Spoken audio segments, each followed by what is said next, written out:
আমি আজ আসিনি আমার জন্য, আমি এসেছি বাগেরহাট জেলার মানুষের জন্য।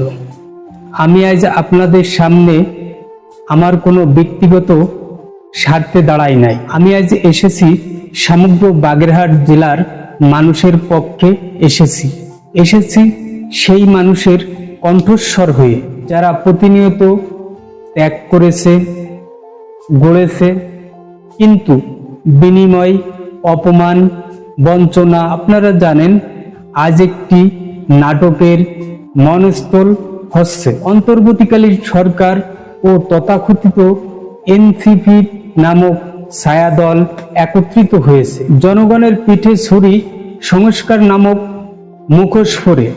এরা বলে সংসদীয় আসন কমানো উন্নয়নের জন্য, কিন্তু আমি জিজ্ঞাসা করি কোন উন্নয়নের জন্য, কাদের উন্নয়নের জন্য?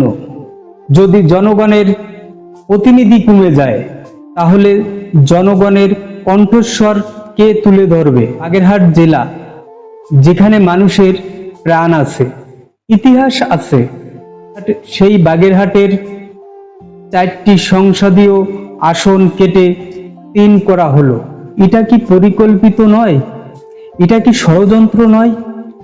আমরা বাগেরহাটবাসী এটা মানব না। এটা শুধু আসন সংখ্যা কমানোর বিষয় নয়, এটা বাগেরহাট জেলার মানুষকে পিছিয়ে দেওয়ার ষড়যন্ত্র।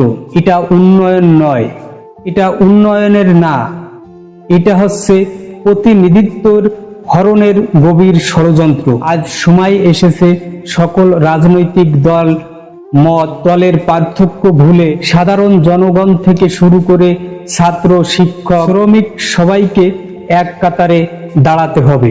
বাগেরহাটের অধিকার ফিরিয়ে আনতে হলে আন্দোলনের বিকল্প নেই। আমরা কারোর দয়া চাই না, আমরা চাই আমাদের ন্যায় প্রাপ্য। আমরা উন্নয়ন চাই, বঞ্চনা নয়। আমরা সম্মান চাই, অবমূল্যায়ন নয়। এই দাবি শুধু বাগেরহাটবাসীর নয়, এটা এখন সময়ের দাবি, দেশের দাবি। জয় হোক মানুষের, জয় হোক বাগেরহাটবাসী। বঞ্চনার বিরুদ্ধে গড়ে উঠুক প্রতিটি কণ্ঠ। আন্দোলন হবে, অধিকার ফিরবেই ইনশাআল্লাহ। জয় হোক বাগেরহাটবাসীর। সবাই ভালো থাকবেন, সুস্থ থাকবেন। আবারও দেখা হবে অন্য কোনো প্রতিবাদী ভিডিও নিয়ে। সে পর্যন্ত ভালো থাকুন, সুস্থ থাকুন। আল্লাহ হাফেজ।